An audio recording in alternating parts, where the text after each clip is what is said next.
তোমাদের সকলকে স্বাগত জানাই টিনস বাড়ি অরুণিমা চ্যানেলে। আশা করি সবাই তোমরা ভালো আছো, সুস্থ আছো। আজকে ক্লাস 7-এর চ্যাপ্টার 6-এর ব্যাপন নিয়ে আলোচনা করব। ব্যাপন কি, কোন কোন মানে কোথায় কোথায় ব্যাপন ঘটে বাস্তব জীবনে, এবং তার সাথে বেশ কিছু উদাহরণ নিয়ে আলোচনা করব। প্রথমেই জানবো ব্যাপন কি। ব্যাপন কি এই জিনিসটা একটা সহজ পরীক্ষার মাধ্যমে দেখতে পারো। একটা গ্লাসের মধ্যে এক ড্রপ কালি ফেললে সেই কালিটা দেখবে প্রথমে এক গ্লাস জলের মধ্যে যখন কালিটা ফেলেছো দেখবে ওই জায়গাটায় কালিটা রয়েছে, একটা ড্রপের আকারে রয়েছে। এইভাবে যদি ছেড়ে দাও, তুমি যদি চামচ দিয়ে না ঘোরাও, ওইভাবেই যদি রেখে দাও এবং ভালোভাবে অবজার্ভ করো, তাহলে দেখবে যে এই কালিটা ধীরে ধীরে সমস্ত জলের মধ্যে ছড়িয়ে যাচ্ছে এবং বেশ কিছুক্ষণ পর 5 মিনিট 7 মিনিট পর দেখতে পাবে গোটা জলটার ভিতরে কিন্তু কালিটা মিশে গেছে এবং সমানভাবে মিশে গেছে, কোথাও বেশি কোথাও কম এরকম নেই, সব জায়গায় সমানভাবে মিশে গেছে। এই জিনিসটাই হলো ব্যাপন। তাহলে ব্যাপন কাকে বলে, এইটা যখন সংজ্ঞা হিসাবে লিখবো কি বলবো, যে ভৌত প্রক্রিয়ায় বেশি গাঢ়ত্ব থেকে কম গাঢ়ত্বের অংশে পদার্থের অণুরা ছড়িয়ে পড়ছে তাকে বলছে হলো ব্যাপন। আচ্ছা, এক্ষেত্রে পদার্থের অণু বলছি, দ্রাবক বা দ্রাবক এটা কিছু মেনশন করছি না, কারণ এক্ষেত্রে যেদিকে ঘনত্ব বেশি সেদিক থেকে কম ঘনত্বের দিকে ছড়িয়ে পড়ছে। যেমন কালির যে ফোঁটাটা ফেললাম, সেক্ষেত্রে এই যে কালির ড্রপ সেটা বেশি ঘন, এক্ষেত্রে এই কালির যে ড্রপ সেটা বেশি ঘন অংশ, যে বেশি গাঢ়ত্ব থেকে কম গাঢ়ত্বের ভিতরে এই জলটা ছড়িয়ে পড়ছে, এই যে মানে অণুগুলো ছড়িয়ে পড়ছে এবং ততক্ষণ অবধি ছড়িয়ে পড়বে যতক্ষণ না এটা সমসত্ব দ্রবণে পরিণত হচ্ছে। এই জিনিসটাকে বলছে হলো ব্যাপন। এবার ব্যাপনের ক্ষেত্রে বেশ কিছু বৈশিষ্ট্য আছে। ব্যাপনের বৈশিষ্ট্য নিয়ে আলোচনা করব, তখন প্রথম যে বৈশিষ্ট্যটা সেটা হলো এইটা, যে বেশি গাঢ়ত্ব থেকে কম গাঢ়ত্বের দিকে এটা ছড়িয়ে পড়ছে। দ্বিতীয় যেটা, এবার ধরো এই পরীক্ষাটাই যেটা করলে, ধরো একটা গ্লাসের ভিতরে এক ড্রপ নীল কালি ফেললে, আগেরটায় কি বললাম যে তুমি শুধু বসে অবজার্ভ করেছো যে কতক্ষণ কালিটা পুরোটাই ছড়িয়ে পড়ছে। এইবার এরকম করলে যে তুমি এতে একটু হালকা তাপ দিলে, যেই তাপমাত্রা বাড়াচ্ছ সেক্ষেত্রে কী হবে, দেখবে কালিটা জলদি জলদি ছড়িয়ে পড়ছে। তার মানে তাপ দিলে এই যে বেশি গাঢ়ত্ব থেকে কম গাঢ়ত্বে যে ছড়িয়ে পড়ছে এটা অনেকটা তাড়াতাড়ি হয়।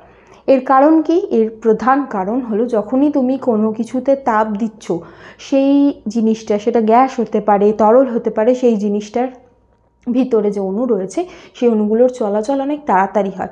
চলাচল যেই তাড়াতাড়ি করবে, বেশি গাঢ়ত্বের যে দ্রবণ সেটা অনেক তাড়াতাড়ি গোটা দ্রবণটার ভিতরে ছড়িয়ে পড়বে।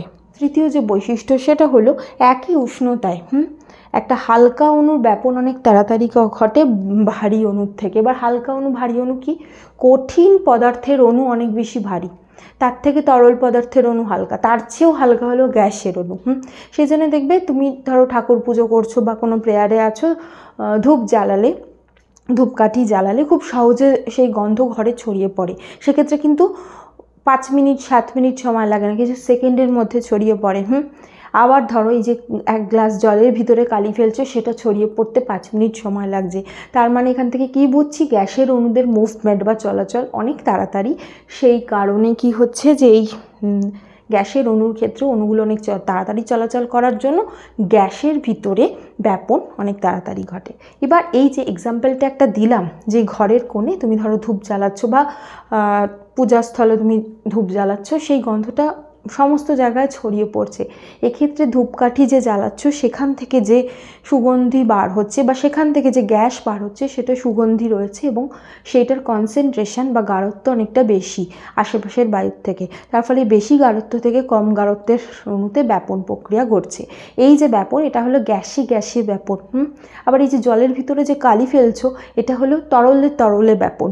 মানে যে গ্লাসের জল সেটা তরল, তার ভিতরে এক ড্রপ কালি ফেলছো সেটাও তরল। এই ব্যাপনটাকে বলছে হলো তরল ব্যাপন। আবার একইভাবে কঠিন ব্যাপনও হয়। খুব ভালো রকম একটা এক্সাম্পল তোমরা জানবে যখন ধরো দেখবে স্কুলে তোমাদের ক্লাসরুমের বোর্ডে ধরো একটা কিছু লেখা হয়েছে, সেই লেখাটা অনেক দিন অবধি মোছা হলো না, দেখবে 10, 12, 15 দিন বা ছুটির পরে এসে সেই লেখাটা মুছতে গেলে কিন্তু অনেকটা বেশি চাপ দিয়ে বা জল দিয়ে মুছতে হয়। এটার কারণ হলো এই যে ব্ল্যাক বোর্ডের ভিতরে যে চক দিয়ে লেখা হয়েছে, এই চকের অণুগুলো ব্ল্যাক বোর্ডের ভিতরে অনেকটা ঢুকে গেছে, সেই কারণে এক্ষেত্রেও কিন্তু ব্যাপন ঘটছে। তাহলে এই যে এক্সাম্পলটা ব্ল্যাক বোর্ড আর চক, এটা হলো কঠিনে ব্যাপন। তরলে তরলে হলো যেটা বললাম, 1 গ্লাস জলের ভিতরে কালি ফেলছো, আর গ্যাসে গ্যাসে হলো একটা ধূপকাঠি জ্বালাচ্ছ, সেই গন্ধটা ছড়িয়ে পড়ছে। বোঝাতে পারলাম? তার মানে এরকমভাবে বিভিন্ন রকম ব্যাপন হতে পারে। এবার এই যে ব্যাপন, এই ব্যাপনের বেশ কিছু উদাহরণ নিয়ে আলোচনা করব। এই জায়গায় তোমাদের বইতে বেশ কিছু প্রশ্ন আছে, সেগুলো নিয়ে আলোচনা করব। খুব গুরুত্বপূর্ণ, এখান থেকে ছোট প্রশ্ন, মানে 2 নম্বরের প্রশ্ন এগুলো আসে। প্রথমটা হলো পেঁয়াজ যখনই কাটা হয় সেখান থেকে একরকম উৎসেচক বার হচ্ছে এবং সালফার জাতীয় যৌগ বার হচ্ছে। এবার সালফার জাতীয় যৌগ রয়েছে পেঁয়াজের ভিতরে। এবার আমরা সবাই জানি যে পেঁয়াজ খুব একটা রিচ সোর্স, সালফার এখান থেকে খুব বেশি পরিমাণ পাওয়া যায়। এবার যখনই পেঁয়াজ কাটা হয়, এই উৎসেচক এবং এই যে সালফার যৌগ এই দুটো বিক্রিয়া করে, তার ফলে যেটা তৈরি হয় সেটার নাম হলো সিন প্রোপ্যানিথাইল এস অক্সাইড। নামটা একটুখানি লিখে নিও, এটা মনে রাখলে লিখলে ভালো আর কি, না লিখলেও যে একদম মানে কিছু নাম্বার পাবে না সেরকম না, লিখলে ভালো। সিন প্রোপাইলিথাইল এস অক্সাইড এটা তৈরি হচ্ছে, যেটা অ্যাকচুয়ালি এটাকে বলে হলো ল্যাক্রিম্যাটারি এজেন্ট। মানে এটা আমাদের ল্যাক্রিমাল মানে কি, এটা হলো আমাদের চোখের যে অশ্রু গ্রন্থিকে বলছে, ল্যাক্রিমাল গ্ল্যান্ড। মানে এই যে অশ্রু গ্রন্থি এটাকে ইরিটেট করে বা এটাকে অস্বস্তি করে। এবার এই যে ল্যাক্রিমাল গ্ল্যান্ড বা অশ্রু গ্রন্থি, এটার ভিতরে যে নার্ভ আছে সেইগুলোকে ইরিটেট করে, তার ফলে ল্যাক্রিমাল গ্ল্যান্ড থেকে জল বার হয়। সেই কারণে পেঁয়াজ কাটলে চোখ থেকে জল বার হয়। দ্বিতীয় যে প্রশ্ন সেটা হলো ড্রসোফিলা মাছি কাটা ফলের গন্ধে দেখবে চলে আসে। মশা কিন্তু বা অন্যান্য কোনো আসে না, অন্য মৌমাছি কি আসে তুমি কাটা ফলে সাধারণত অতটা নয়, কিন্তু দেখবে যে ড্রসোফিলা জাতীয় মাছি, ছোট ছোট মাছি, সেগুলো অনেক বেশি আসে। তার কারণ হলো যখনই একটা ফল কাটা হয়, ফল কাটার সাথে সাথে বেশ কিছু বাতাসে ইস্ট, বেশ কিছু ব্যাকটেরিয়া এরা অবস্থান করছে, যেগুলো ওই যে ফলের ভিতরে যে ধরো জিনিসগুলো রয়েছে, ধরো সুগারি যে কম্পোনেন্ট মানে ফ্রুক্টোজ, সুক্রোজ, এগুলোকে নষ্ট করতে থাকছে, নষ্ট করে তৈরি করে ইথানল, অ্যাসিটিক অ্যাসিড। এবার এইগুলোর গন্ধে, ইথানল, অ্যাসিটিক অ্যাসিড, এগুলোর গন্ধে চারপাশ থেকে মাছি চলে আসে, ড্রসোফিলা মাছি। তৃতীয় যে প্রশ্ন সেটা হলো ফুল ফুটলে মৌমাছিরাও চলে আসছে, কারণ ফুলের নেকটারের গন্ধে মৌমাছিরা চলে আসছে। আর চতুর্থ যেটা সেটা হলো ফল ধরলে বাদুড়রা সেই ফল খেতে চলে আসে। সেটার একটা অন্যতম কারণ হলো ফলের ভেতরে যেহেতু ফ্রুক্টোজ বা সুক্রোজ আছে, সেগুলো থেকে একটা খুব স্ট্রং গন্ধ বার হচ্ছে, মিষ্টি গন্ধ, সেগুলোতে আকৃষ্ট হয়ে ওরা ফলের ওপর চলে আসে। তাহলে এক্ষেত্রে প্রত্যেকটা ক্ষেত্রে এই গন্ধগুলো যেগুলো বাতাসে ব্যাপনের মাধ্যমেই ছড়িয়ে পড়ছে, এবং যাদের ক্ষেত্রে এই গন্ধটা সেন্স করবার অর্গ্যান আছে বা বুঝতে পারে, তারাই ছুটে আসছে। এখানে কাটা ফলের জন্য বাদুড় কি ছুটে যায় সেটা নয়, কারণ বাদুড়রা এই মিষ্টি গন্ধটাকেই বুঝতে পারে, আবার এরা ড্রসোফিলা মাছি ইথানল, অ্যাসিটিক অ্যাসিড এগুলোকে বুঝতে পারে। সেজন্য যে যেটা চেনে সেই গন্ধর অনুযায়ী সেই গন্ধটাকে ফলো করে ওরা সেইখানে পৌঁছে যায়। এবার এরপরে যে একটা গুরুত্বপূর্ণ প্রশ্ন আছে তোমাদের বইতে, এটা ক্লিয়ারলি লেখা আছে, সেই জন্য আমি এখানে উত্তরটা লিখে নিই। সেটা হলো সাপ কেন বারবার জিভ বার করে? সাপ ধরো একটা পরিবেশে রয়েছে, সে জিভ বার করে তার আশেপাশে অন্য কী কী জীব রয়েছে বা পরিবেশের অবস্থাটা জানতে চায়। জীব যখনই বার করে, পরিবেশে ধরো আশেপাশে রয়েছে যা বা বাতাসে কোনো মলিকিউল থাকলে সেইটাকে ও গ্রহণ করে জিভের মাধ্যমে, তারপর সেই জীবটাকে ভেতরে প্রবেশ করে ওদের তালুতে ঠেকায়। সেই তালুতে ওদের একটা অঙ্গ আছে যেটার নাম হলো জেকবসন অর্গ্যান। এই জেকবসন অর্গ্যান কী করে, সেই যে মৌলটা ও ধরো জীব বার করলো, যে মৌলটা বা যৌগটা ওর জীবে আটকে গেছে সেটাকে তালুতে ঠেকালো, জেকবসন অর্গ্যান ওই জিনিসটাকে চেনবার চেষ্টা করছে যে এটা কী, তা সেই অনুযায়ী ও মস্তিষ্কে ইনফরমেশান পাঠাচ্ছে। ধরো এমন কি কোনো মানুষ আছে বা অন্য কোনো প্রাণী আছে বা ধরো ওদের খাবার আছে, ইঁদুর আছে, এগুলো সবটাই কিন্তু ওরা জিভ বার করে বুঝতে পারে। কারণ ইঁদুরের গা থেকে যে ধরো গন্ধ বার হচ্ছে বা তার আশেপাশে যে প্রোটিন রয়েছে সেটা ধরো আশেপাশে মানুষ রয়েছে সেটা থেকে আলাদা হবে। এই যে নির্দিষ্ট প্রোটিনগুলো এরা কিন্তু আলাদা আলাদাভাবে বুঝতে সাহায্য করে।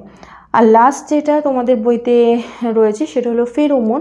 বিভিন্ন প্রাণীরা কিন্তু এই ফেরোমনের মাধ্যমে প্রজননকালে প্রজনন করতে সাহায্য করে, বা ধরো পার্টনারকে আকৃষ্ট করতে সাহায্য করে। দেখবে অনেক সময় বেড়ালরা যেটা করে, দেখবে অনেক সময় বারবার একটা বাউন্ডারি সেট করতে চায়।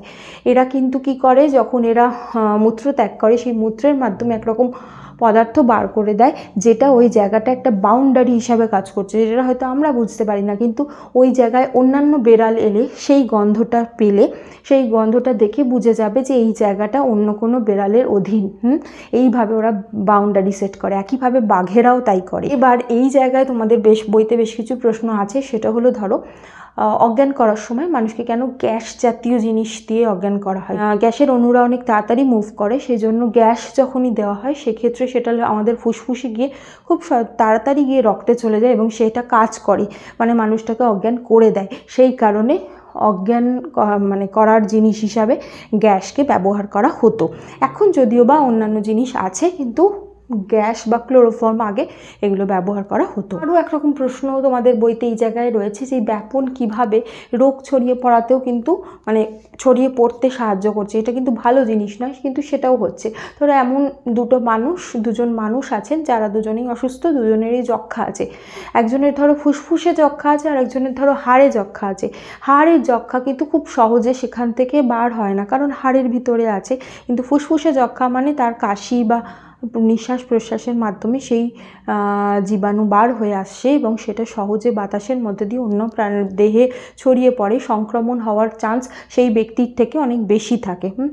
এছাড়া আরও একটা সতর্কতামূলক প্রশ্ন এখানে আছে। সেটা হলো, ধরো বাড়িতে কখনো রান্নার গ্যাস লিক করছে, সেক্ষেত্রে কী কী করণীয়? রান্নার গ্যাস যেহেতু লিক করছে, এটা ব্যাপন প্রক্রিয়ায় খুব সহজে ছড়িয়ে পড়ে, সেই জন্য অবশ্যই কোনো সুইচ দেওয়া যাবে না সেই সময়। মানে এমন জায়গা যেখানে ধরো রান্নার গ্যাস লিক করছে, সেখানে কোনো সুইচ দেওয়া যাবে না। সুইচ দিতে গেলে ধরো আলো জ্বালাচ্ছ বা কিছু, সেটা একদম করা যাবে না। সেক্ষেত্রে সেখান থেকে আগুন ধরে যেতে পারে, ব্লাস্ট হতে পারে। দ্বিতীয় সেটা হলো কোনো দেশলাই জ্বালানো যাবে না। সেই অবস্থা একমাত্র যা করণীয় সেটা হলো সমস্ত ঘরের দরজা জানলা খুলে দিতে হবে, যাতে এই গ্যাস ঘর থেকে বার হয়ে যায়, এবং যেখান থেকে গ্যাস লিক করছে সেই লিকটা বন্ধ করতে হবে।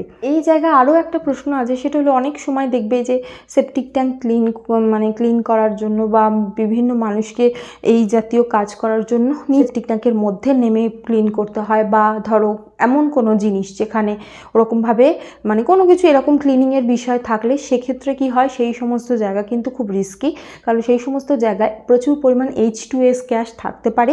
এই গ্যাসটা বাতাসের চেয়ে ভারী। যখনই কোনো গ্যাস ভারী হবে না, সেই গ্যাস কিন্তু সহজে বাতাসের মধ্যে মিশে যায় না। ফলে এই জাতীয় যখন বন্ধ ধরো নর্দমার ভিতরে ঢুকে কাজ করতে হবে, বা ধরো সেপটিক ট্যাঙ্ক এই জাতীয় কাজ করার আগে সবসময় বলা হয় যে ওই জায়গাটা ওই যে নর্দমার মুখ বা সেপটিক ট্যাঙ্কের মুখ খুলে খানিকক্ষণ গ্যাসটা বার হতে দিতে হবে। কিন্তু তারপরেও কিন্তু সমস্ত H2S গ্যাস বার হয়ে যায় না, যেহেতু এটা বাতাসের থেকে ভারী।